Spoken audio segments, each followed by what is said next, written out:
안녕하십니까. 최종인 원장입니다. 예, 전력공학 시작하겠습니다.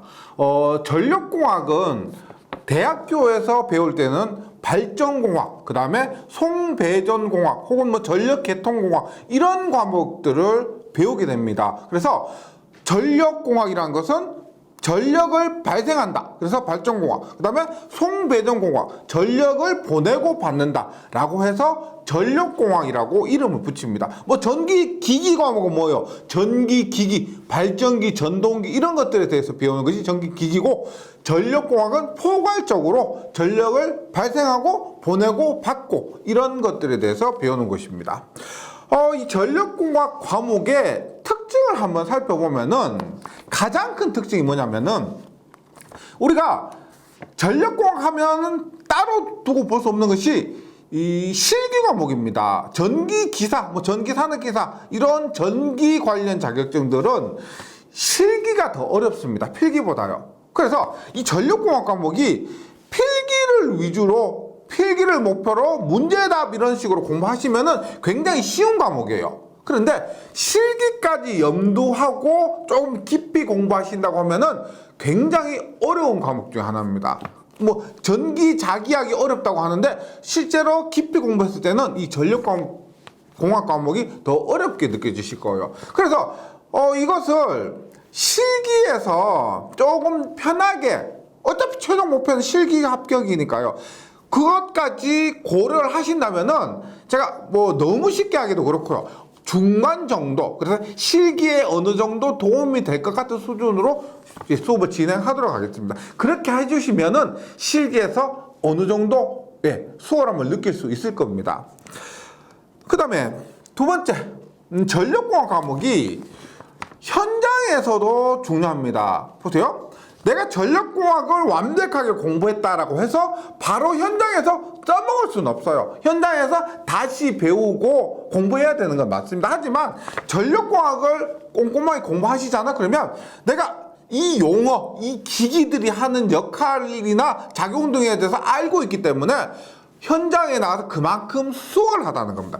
뭐 한마디로 바보는 되지 않는다. 그래서 이 전력공학을 실무와 함께 연동해서 좀 정리를 해주시면 좋겠고요. 그 다음에 마지막으로 우리가 점수가 좀 따기 쉽다, 쉬운 과목이죠. 그렇게 했을 때 두 과목이 있습니다. 전기 설비 법규와 전력공학이요. 근데 법규는 막말로 배신을 많이 해요. 종종 배신합니다. 그래서 일반적으로 쉽게 출제도 되는데 어렵게 나오면 굉장히 어렵게 나와요. 법규에서 꽈라가는 분들도 계십니다. 하지만 전력공학은 배신하지 않아요. 일반적으로 전력공학이 점수가 가장 많이 나오는 과목 중 하나고요. 그래서 이 전력공학을 뭐 보통 한 16개 정도의 목표로 갖고 공부를 해주시면 좋겠습니다. 즉 합격을 위해서는 16개 정도를 맞춰 주셔야 된다. 그래서 대충 하시면 안 됩니다. 그리고 전력공학을 공부하시기에 앞서서 이 교재를 펴보시면 몇 번이에요? 4번입니다. 네 번째 과목이에요. 그래서 회로이론, 그 다음에 전기자기학, 전기기기, 다음에 전력공학입니다. 이 순서는 뭐냐?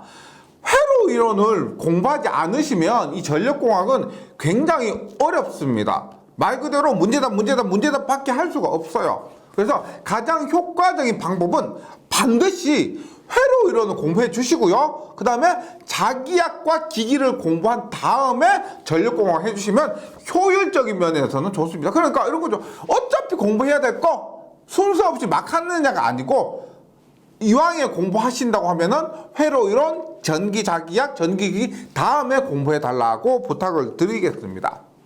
그러면 전력공학, 제가 처음에 말씀드렸는데 발전부터 한번 보도록 할게요. 보세요. 일단 발전소가 발전, 영어로 제네레이터라고 해서 G입니다. G. 발전소에서 전기를 만들어요. 만들고 나서 우리가 철탑 있죠, 철탑. 이런 철탑을 통해서 전기를 보냅니다. 그러면 우리가 톨탑을 거쳐서 변전소까지 옵니다. 변전소까지. 그럼 변전소에서는 어디 나와서 이제 잘 아시죠? 전봇대입니다. 전주. 예, 전주. 그러고 나서 이렇게 각 가정으로 전기를 공급하게 되는데 이렇게 됩니다. 보세요. 이 부분을 뭐라고 하냐면 발전이라고 합니다. 발전. 네. 전기를 만들어요. 보통 우리 해안 지방에 많이 있죠. 해안 지방 동해안 쪽에 원자력 발전소 많이 있고 서해안 쪽에 화력 발전소 많이 있습니다. 이러한 발전소에서 발전하고요. 만든 전기를 보내는데 변전소까지 해서 이것을 송전이라고 합니다. 송전. 그 다음에 얘를 뭐라고 하냐면 우리가 송전하는 전압은 그 크기가 굉장히 큽니다. 최소 154kV에서 345kV, 765kV까지. 그래서 그 큰 전압을 사용하기 위해서는 작은 전압으로 바꿔야 되겠죠. 그 역할을 하는 것이 뭐냐면 변전소입니다. 변전소. 네.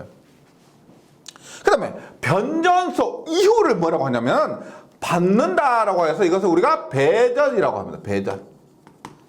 그래서 크게 봤을 때는 발전과 송전, 변전소, 배전 이렇게 이루어지고요. 그래서 우리 교재는 이렇게 됩니다. 원래 순서대로 하려고 하면은 발전, 송전, 변전소, 배전 이렇게 하면 좋겠지만은 발전 부분은 그 비중이 다른 부분보다 낮습니다. 즉 발전 부분은 수력, 화력, 원자력 세 파트로 이루어지는데 각각이 한 문제 정도로 출제가 되기 때문에요. 제 교재 구성은 이렇게 합니다. 송전 먼저 하고요. 그 다음에 변전소, 그 다음에 배전, 그 다음에 마지막에 발전 파트를 공부를 하게 됩니다. 뭐 중요한 거 먼저 하고 그 다음에 중요하지 않은 건 나중에 한다는 거죠. 그래서 교재 목차를 한번 보시면은 1장 전선로부터 있죠. 전선로는 송전과 배전 공통된 부분입니다. 예. 우리가 전선로는 공통된 부분이기 때문에 1장에서 가장 먼저 하고요. 그 다음 2장 선로정수 및 코로나부터 7장 이상전압 및 보호 개전 방식까지가 보통 우리가 얘기하는 송전입니다. 그래서 송전이 2장에서 7장까지고요. 그 다음에 변전소 있죠. 송전과 배전, 전기를 보내고 받는 것의 중간에 조율을 해주는 것. 네, 이것을 우리가 8장에서 변전소 파트에서 배우게 되고 그 다음에 9장에서 10장이 일반적으로 하는 배전입니다. 전기를 받아서 실제 사용하는 파트가 되고요. 말씀드리지만 1장은 송전과 배전에 공통되는 부분이라고 했습니다. 그리고 발전, 11장에서 13장까지가 발전이라고 해서 수력 발전, 화력 발전, 원자력 발전까지 해서 전력공학을 마무리하게 됩니다. 근데 아까 언급을 했듯이 우리가 송전, 변전소, 배전 이 부분은 실기에서 굉장히 그 비중이 커요. 필기에서 배우는 내용들이 있죠. 실기에서 거의 그대로 나옵니다. 근데 필기 공부 자꾸 실기 공부가 돼요. 네, 그래서 목차도 이렇게 정리해 주시는데 한 가지 더 제가 말씀드리면은 전력공학이 1장, 2장, 3장, 4장, 5장 따로가 아니에요. 1장에서 배운 것 갖고 2장에서 응용하고 2장, 3장, 4장 그 흐름을 파악하시면 이 전력공학도 굉장히 공부가 재밌습니다. 네, 무작정 1장, 2장, 3장, 4장보다 1장과 2장, 3장, 4장, 5장 이어진다. 그 흐름을 한번 느껴보시면은 전기 공부가 재밌다 하죠. 우리가 전기 공부 재밌다고 하는 약간 정신 나갔다고 생각하는 사람들이 있어요. 그런 분들이 이런 전력공학 과목을 통해서 재미를 많이 느끼십니다. 네, 힘드시겠지만은 1장 전선로 파트부터 시작을 하도록 하겠습니다. 1장 전선로입니다. 전선로가 뭘까요? 전선로 혹은 전로라고 합니다. 로는 뭐예요? 길이죠, 길. 전류가 지나가는 길입니다. 전류가 흐르는 길 해서 전선로라고 해요. 도로면 도로. 사람이나 자동차가 지나가는 길을 도로라 하죠. 근데 전선로를 제가 설명드리기 전에 도로를 한번 보시면 도로에 도로만 있는 거 아니죠. 도로도 있고 가로등도 있고 신호등도 있고 뭐 교차로도 있고 이러한 여러 성분이 여러 기기나 뭐 장치들이 합해져서 도로가 됩니다. 전선로도 마찬가지예요. 보세요. 전선로. 우리가 길 가다가 쉽게 볼 수 있는 전봇대를 한번 생각해 봅니다. 예, 근데 전기 배운 사람이 전봇대라고 하면 좀 없어 보이죠? 예, 그래서 우리가 전봇대를 하지 마시고, 이제 전기 배웠으니까 전주라고 해보세요. 보세요. 우리가 이러한 땅에 이렇게 전주가 서 있습니다. 예, 전주만 서 있는 거 아니죠? 보시면, 전봇대에 전주가 있고요. 전봇대 대신에 전주가 있고, 여기에 애자가 있습니다. 애자에 전선이 이렇게 지지되어서 전선이 지나갔죠. 참새가 않는 그 전기줄이요. 예, 이렇게 있고, 그 다음에 우리가 이 전주가 넘어지지 말라고 양쪽에서 당기는 거 있습니다. 당기는 거. 이건 뭐요? 지선입니다. 그래서 전선로 파트에서 우리가 배우게 될 건 뭐냐면 1번 요거 뭐예요? 1번 전선이죠. 전선로에서 가장 중요한 것은 전선입니다. 우리 도로에서 아스팔트 길 있죠? 그거요. 그 다음에 두 번째로 뭐 전선에서 중요한 거 요거 전주 자체를 우리가 뭐라고 한다? 지지물이라 그럽니다. 지지물. 그 다음에 보세요. 지지물과 전선 사이에서 요 부분 있죠. 길 가다 이걸 많이 보셨을 겁니다. 거무스름하게 생겨가지고 요거 애자 3번 애자. 그 다음에 전선의 마지막 요거 지짐을 넘어지지 말라고 양쪽 땅에 박아가지고 버티도록 해주는 거. 이거 뭐예요? 지선입니다. 지선. 1장 전선로에서 배울 것은 전선, 지지물, 애자, 지선 이 4개라는 거죠. 4개. 요거에 대해서 공부를 하게 될 것이고, 그래서 1장 전선로에서 1번에 있는 게 뭐예요? 전선이 됩니다. 전선. 예. 요것에 대해서 공부를 했고, 우리가 전력공학은 이런 게 있어요. 다른 과목은 눈에 보이지가 않습니다. 회로 이론, 전기자기야 내가 본 것이 아니고 그림을 통해서 혹은 막연히 추측을 하는 거죠. 그림을 추측하는 겁니다. 하지만 전력공학은 공부가 그나마 수월한 것이 뭐냐면 길 가다 볼 수 있습니다. 내가 그동안은 관심이 없었지만은 이제 전력공학 배웠기 때문에 길 가다가 한 번씩 보세요. 하늘 조금만 보세요.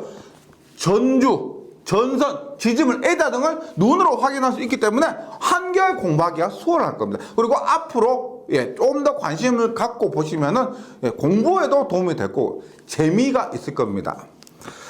그러면 먼저 가장 중요한 전선부터 보는데, 일단 전선의 구비 조건입니다. 전선은 어떤 조건을 갖춰야 되느냐? 우리 전선은 많이 접하시고 많이 보셨을 겁니다. 손으로 만져서 보셨을 거고요. 뭐 웬만한 남자분, 요즘 뭐 여자분들도 뭐 고치고 하면서 많이 취급해 보셨기 때문에 그것을 생각하시면은 이해가 쉽게 되실 거예요. 구비 조건에서 1번 첫 번째, 도전율이 클 것. 도전율이 뭐냐? 도전율 전도율이라고 하죠. 전기자기학에서 배우는데, 뭐 그래서 전도율, 도전율, 저항률 이런 부분에서 대해서 전기자기학 시간에 배우기 때문에 자기학 공부하고 나서 전력공학 공부하면 더 효율적이다 이렇게 말씀드린 거예요. 네. 도전율은 다른 말로 하면은 전류를 잘 흘리는 능력. 반대가 뭐냐면 저항률입니다. 저항률은 전류를 방해하는 능력을 얘기해요. 그래서 도전율이 크다는 것은 전류가 잘 흐른다는 겁니다. 당연히 전선의 목표는 전류 흘려주는 거니까 당연한 것이죠. 그 다음에 저항률이 작을 것, 이렇게도 표현을 할 수가 있습니다. 도전율과 저항률이 역의 관계이기 때문에 그래요. 그 다음에 기계적 강도 클 것, 당연하죠. 뭐 기계적으로 튼튼해야 된다. 우리 전선이, 집에 있는 전선은 크게 무리가 없는데 송전선로 있죠. 산 타고 막 가죠. 산을 건너고 해서 꼭대기에서 꼭대기를 이렇게 타고 가는 그런 전선들 있죠. 바람 엄청나게 불어요. 눈도 엄청나게 내리고요. 예, 그럴 때 끊어지면 안 됩니다. 그런 의미에서 기계적 강도가 클 것이고요.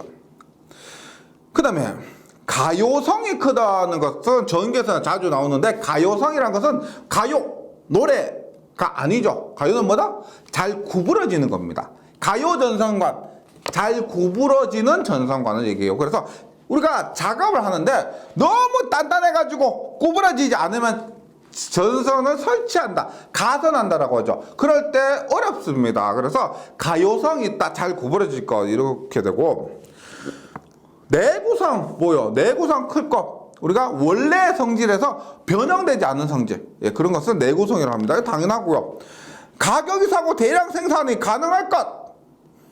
뭐, 가격이 비싸고 대량 생산이 불가능할 것. 말도 안 되죠. 예, 이것도 조건이 되고. 그 다음에, 신장률, 팽창률이 클 것. 신장, 팽창. 우리가, 전선 같은 거, 전기 철도도 마찬가지예요. 철도 레일을 보시면은, 레일과 레일 사이가 끊어져 있죠. 예, 어떻게? 여름에는 축 늘어지고 겨울에는 팽팽하니까 온도에 따라서 늘어지고 팽팽하고, 그러한 작용을 해야 안전하다는 겁니다. 전선도 마찬가지예요. 그런 의미에서 신장률, 팽창률이 클 것이 되고, 그 다음에 우리가 이런 거 보세요. 구비 조건인데 어차피 필기에서는 객관식입니다. 그래서 주관식으로 쓰는 것이 아니기 때문에 답을 찾을 수 있으면 돼요. 보면 구비 조건 처음부터 보시면 도전율이 클 것, 기계 강도가 클 것, 가요성이 클 것, 내구성이 클 것, 그 다음에 신장률, 팽창률이 클 것, 전부 클 것인데, 이것은 작아야 됩니다. 뭐? 비중이 작을 것. 비중은 작아야 됩니다. 너무 무거우면은 작업하기도 힘들고, 그 다음에 지지물을 더 튼튼하게 지어야 되겠죠. 그래서 비중이 작을 것, 요것만 작습니다. 또 하나 뭐냐면, 처음에 말씀드렸던 것, 저항률 있죠. 도전율이 크다, 반대로 저항률이 작다. 저항률과 비중은 작을 것. 네, 이렇게 됩니다. 전선 구비 조건이 되고요. 그 다음에 전선의 구조에 따른 분류입니다. 우리가 전력공학 이렇게 시험을 치지 않는다면은 전선 사러 가요. 아저씨, 우리 집에 뭐 형광등 달려가는데 전선 10m만 주세요 라고 하면 돼요.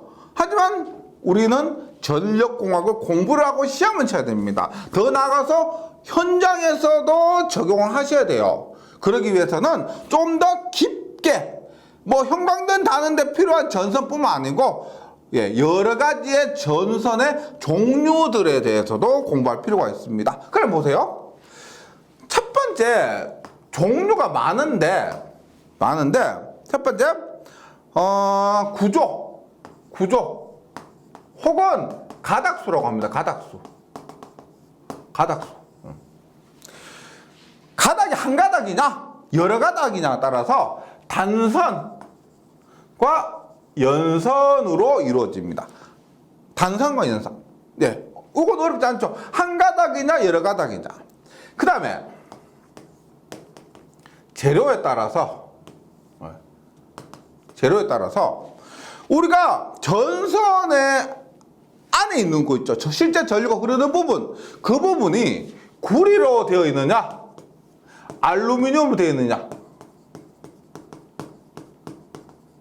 예, 구리선이냐 알루미늄선이냐. 근데 구리선은 약간 무른 선 있죠. 연한 구리선과 딱딱한 구리선으로 나눠집니다. 연한 구리선은 구리를 우리가 동이라 그러죠. 동. 그래서 연동. 그 다음에 딱딱한 것을 경동선이라 그러죠. 재료에 따라서. 그 다음에 세 번째, 우리가 그 전선을 보면은 모양이 다 다르죠. 모양도 다르고 피복이 특히 다릅니다. 그래서 피복해서 전련을 어떻게 했느냐 따라서 전련을 어떻게 했느냐 따라서 우리가 길 가다가 전주 위에 있는 전선을 보면은 피복이 없는 것도 있습니다. 그것을 피복이 없는 것을 우리가 나전선이라고요. 나전선. 피복이 없는 거예요. 피복. 그 다음에 피복이 한 겹으로 된 거 있어요. 피복이 한 겹으로 되어서 전련만 해주는 겁니다. 이것을 우리가 전련전선이에요. 전련전선. 피복이 없는 거 나전선, 피복이 한 번 된 거 전련전선. 그 다음에 피복이 2번 이상 된 거를 우리가 케이블이라고 해요. 케이블. 예. 한글이냐 영어냐 차이가 아닙니다. 피복이 한 번 된 것을 일반적으로 전련전선이라고, 피복 한 번 하고 나서 한 번 더 한 것 있죠. 이런 것들을 케이블이라고 그래요. 케이블. 전련전선과 케이블의 차이가 피복이 한 번 했느냐, 2번 이상 했느냐, 이런 것들의 차이가 됩니다. 그래서 전선의 종류는 이렇게 되고, 그럼 우리가 깊이 종류 엄청 많아요. 수십 가지, 수백 가지 됩니다. 전선의 종류는. 그런 부분에 대해서는 지금 우리가 기본적으로 단선, 연선, 연동, 경동, 알루미늄, 나전선, 전련전선, 케이블 이것 정도만 기억해 주시고, 실제 어떤 곳에는 어떤 케이블, 어떤 전련전선이 사용되냐는 것은 현장에 가셔서 그 상황에 맞게 적용하시면 되는 겁니다. 그러면 우리가 여기까지 하고 나서 이제 해야 될 건 뭐냐면 시험에 나오는 거 있죠. 시험에 나오는 거 한번 보도록 할게요. 일단 첫 번째, 전선의 구조에 따른 분류가 있는데 이렇게 보세요. 말씀드리지만 단선과 연선이 있습니다. 그런데 단선은 이렇게 한 가닥이에요. 한 가닥. 이것이 단선입니다. 근데 단선은 가장 안 좋은 게 뭐냐면 작업하기가 어렵습니다. 너무 굵으니까 굵은 하나를 구부러기도 어렵고, 그러다 보니까 작업이 어렵습니다. 그래서 이것을 이렇게 똑같은 단면적의 여러 가닥으로 나누어 놓은 것이 연선이 되고요. 그래서 우리가 보통 이런 단선을 사용하지 않고 연선을 사용하게 됩니다. 보세요. 단선은 한 가닥의 소선으로 되어 있는 전선을 얘기하고, 한 가닥이에요. 전선이 굵어지면 다루기가 힘들고 경계선 기타 여러 가지 송전 특성상 송전선로용으로 적합하지 않아서 거의 사용되지 않습니다. 보통 이런 건 가정에 있죠. 가정의 스위치 뒤에 보시면은 단선이 사용되지만은 송전선용으로는 보통 연선이 사용된다라고 하는 겁니다. 그럼 연선에 대해서는 무작정 보세요. 내가 큰 것 한 가닥을 여러 가닥으로 나누면 좋으냐? 나누는데 일정한 규칙이 있다는 겁니다. 요거 보세요. 단선은 이렇게 한 가닥이요. 한 가닥입니다. 그러면 한 가닥에서 연선을 할 때 보세요. 6의 배수 있죠. 6의 배수. 6. 예. 그 다음에 10이죠. 그 다음에 18이죠. 그 다음에 24에 그 다음에 30입니다. 이렇게. 단선은 한 가닥인데 연선을 할 때는 이러한 규칙을 갖고 가닥수를 거기에 맞게 선정해야 된다는 거죠. 보세요. 지금 제가 요거 했을 때 한 가닥에서 하나, 둘, 셋, 넷, 다섯, 여섯 가닥을 더했죠. 그래서 이렇게 했을 때는 7가닥이 됩니다. 7가닥. 그 다음에 7가닥에서는 여기에는 어떻게?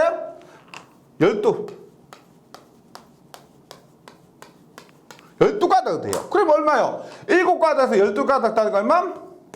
19가닥이 됩니다. 그 다음에는 어떻게 된다? 여기에 18가닥 더 돼요. 18가닥. 그럼 어떻게 된다? 37, 60 하나, 90 하나. 이런 식으로 되는 거죠. 예.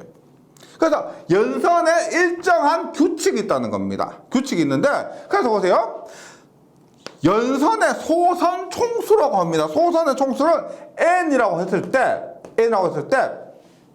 N은 어떻게 되느냐? 보세요. 공식이 1 플러스 3n에 n 플러스 1. 공식으로 외우면 이렇게 돼요. 보세요. 지금 우리가 보세요. 요렇게 있는 것은 1층이 아니에요. 1층은 얘는 0층입니다. 단선이고요. 1층은 이렇게 요게 1층이에요. 1층. 그럼 1층일 때는 7가닥이라 했죠. 볼게요. 1을 대입하면 얼마? 2에 1, 3, 6에다 1하니까 얼마?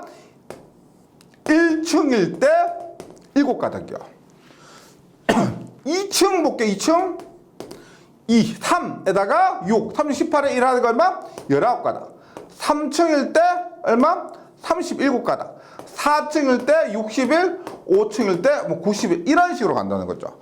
그래서 공식을 외워주셔도 되고 혹은 제가 쓴 것 있죠. 요렇게 기억해 주셔도 됩니다. 이렇게 6의 배수에서 62, 18, 24, 30 하면 79, 37, 60, 91 이렇게 된다는 것 기억을 해 주시면 좋겠습니다. 공식이 어떨 때는 더 불편하기도 해요. 이거 외우고 계시면 답이 바로 나옵니다.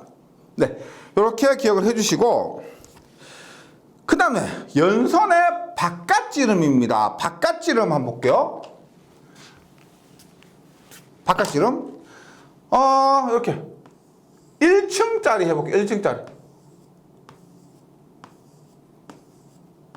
바깥지름. 여기서 말하는 바깥지름 뭐냐? 이걸 얘기합니다. 바깥지름. 그럼 뭐 어떻게 돼요? 지금 1층일 경우 바깥지름 얼마예요? 하나의 지름을 D라고 했을 때 1층일 때는 바깥지름 얼마예요? 하나의 지름이 하나, 둘, 셋, 3배죠. 그래서 1층일 때는 3D가 됩니다. 2층일 때 어떻게 돼요? 2층일 때는 여기에다가 하나씩 더 붙겠죠. 얼마? 5D가 됩니다. 5D. 맞죠? 이것을 공식으로 나타내면 얼마가 된다? 바깥지름 D는 얼마가 된다? 1 플러스 2ND가 돼요. 1 플러스 2ND. 그래서 1층일 때 얼마예요? 1층일 때는 3D, 2층일 때는 5D가 되는 거죠. 5D. 예. 요것도 공식 외워주셔도 되고요. 외워주셔도 되고 혹은 그림을 통해서 이해해 주셔도 됩니다. 네. 그 다음에 마지막으로 연선의 공칭 단면적이 있습니다. 연선의 공칭 단면적에서 어떻게 해요? 보세요. 단면적을 공식으로 할 때 어떻게 돼요? 반지름 곱하기 3.14 파이가 되죠. 그러면 반지름 하면 2분의 지름 곱하기 파이가 되니까 얼마? 4분의 파이 D의 제곱이 됩니다. 4분의 파이 D의 제곱. 이것이 뭐다? 한 가닥의 지름이 D일 때, 요 하나의 단면적 구하는 공식이 4분의 파이 D 제곱이에요. 그러면 우리가 이 전체 단면적은 어떻게 될까요? 어떻게? 전체 단면적을 S라고 하면은 하나의 단면적 4분의 파이 D의 제곱이 몇 가닥? N가닥 있죠. N가닥. 그래서 곱하기 N을 하면은 이것이 하나의 단면적이 된다는 겁니다. 하나의 단면적. 그래서 연선의 공식 단면적은 4분의 파이 D의 제곱 곱하기 N 가닥수 이렇게 되는 거예요. 근데 조금 응용하면은 이렇게 돼요. 보세요.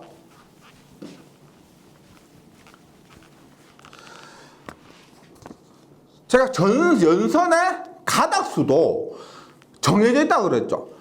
단선 한 가닥 이거 연선 1층부터 해서 7, 19 이런 식으로 나간다고 했습니다. 37 이렇게요. 그러면 공칭 단면적도 정해져 있습니다.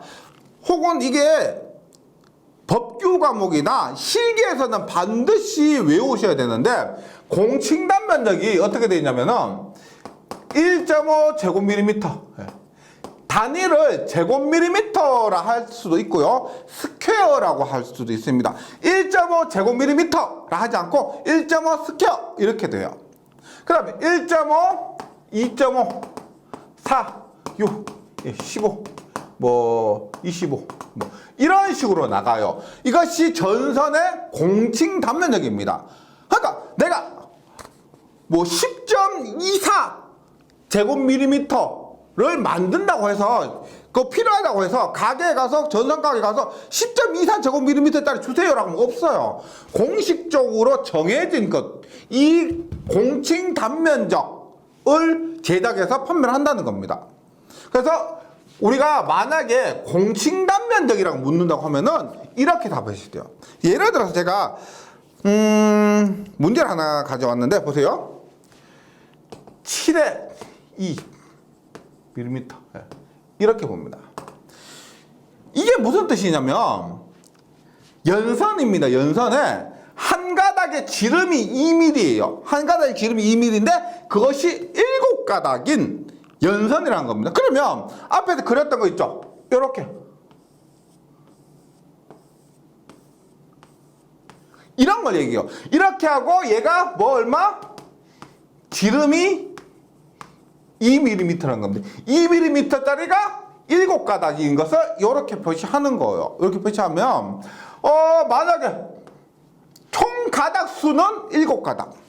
바깥지름 얼마야? 바깥지름 2 하니까 바깥지름 총 D는 6mm 이렇게 되는 거죠. 그 다음에 공칭 단면적을 묻는다고 하면은 만약 공칭 단면적을 구해라라고 하면 어떻게 돼요? 우리가 공칭 단면 S는 보세요. 4분의 파이 D의 제하승 곱하기 N이죠. 그러면 4분의 파이 곱하기 D 얼마요?